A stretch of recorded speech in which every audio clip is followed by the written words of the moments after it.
So Elden Ring, huh? Now, look, I have no problem saying this is pretty much a shoo-in for Game of the Year of 2022. I don't see any other game coming out this year unless a game comes out of nowhere, out of left field, that's probably going to beat this.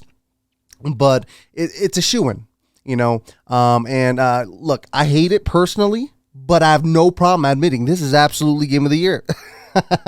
All right, maybe I don't hate it, but let's dive into it really quickly. This is basically Breath of the Wild on crack. You know what I'm saying? I have no idea what's going on with the story elements, so I'm gonna have to admit Breath of the Wild did a little better with the story. Even their story system was kind of trash too, to be honest. But that's kind of the thing that you run into when working with open world games and being able to start any section right away. The story is gonna be a little bit all over the place, in my opinion. And I've played other Souls games, and I don't think I know anyone who plays Demon Souls for the story. You know what I'm saying? But the world is absolutely phenomenal. One of my favorite parts, I'm not going to even jump into one of my favorite parts because it kind of relates to real life.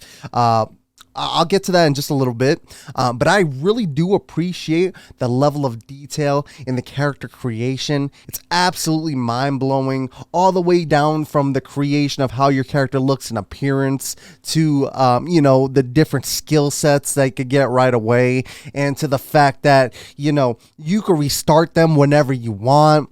You could kill merchants if you want to. Like, it's absolutely nuts. The level of detail is insane. I know Miyazaki and George R.R. Martin co-created this. I have no idea what George R.R. Martin really put in there. And I was watching an interview of them saying, "Oh, we didn't want to limit George to a video game, so we just kind of told him to give us a story and told him not to worry about the rest." So, I don't know, man. Maybe it does have to do with one of my favorite parts, which we'll get into in about a minute. But look, I didn't want to use the multiplayer system. I feel like it's a little bit cheap. This is definitely one of those games that if you're playing it, for the most part, you're definitely going to want to do it on your own. That's just my opinion. I know everyone else is different. And maybe that's why I'm kind of struggling with the game, because I am doing it on my own, but I don't care. I'd rather play it that way. You know what I'm saying? I'm a couple bosses deep, and I'm not gonna lie. I don't know if I have enough patience to beat this entire game, but I can tell you that out of all the Souls games that are out right now, this is definitely the best one. Like, hands down. This is definitely the best Souls game they have ever created. This completely cements From Software's legacy. And I played Sekiro. I played most of them. I want to say at least 80% of those games, and this is like above and beyond the greatest game they have ever made, bar none. And it's insane the amount of varieties you get in just like the first couple of hours. Like, in the first couple of hours, you're fighting at least like 20 different types of enemies. You know what I'm saying? There's no short. This is like the opposite of like Resident Evil, 8? You know what I'm saying? Where we got the werewolf bad guys, and then we got the zombie looking guys, and we got these other guys. All right, so there's 3 types of bad guys. No, it's like the opposite of that. It's impressive. It's impressive the level of detail they went through it. And I'm just talking about the regular enemies. I'm not even talking about the bosses. The bosses are insane. Their design, their uniqueness, each one feels super freaking different. Now, don't get me wrong, I'm sure there's some clones of bosses later on in the game, and we'll get to that in a little bit. But like the fact that when you're fighting a boss, this is the thing I hate about Souls games. This is the thing I hate about just all these grinding games. You're struggling with this boss, you get their health all the way depleted, and then all of a sudden there's a cutscene. You're like, oh yeah, let's see this cutscene. My character whooping this boss's ass.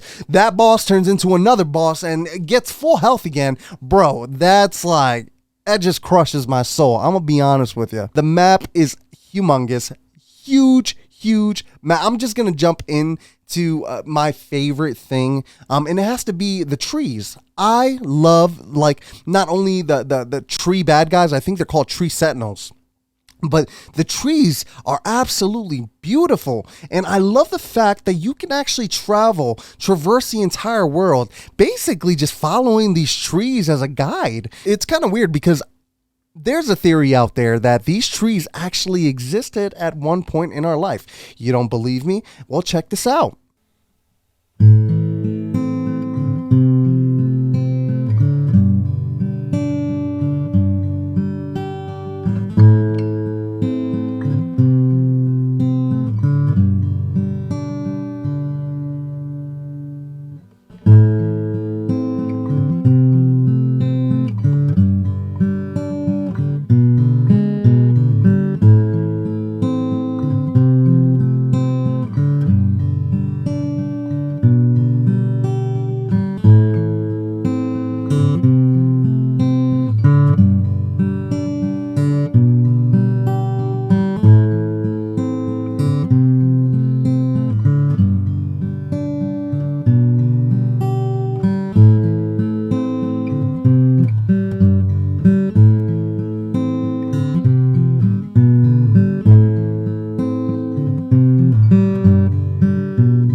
Yeah, pretty trippy.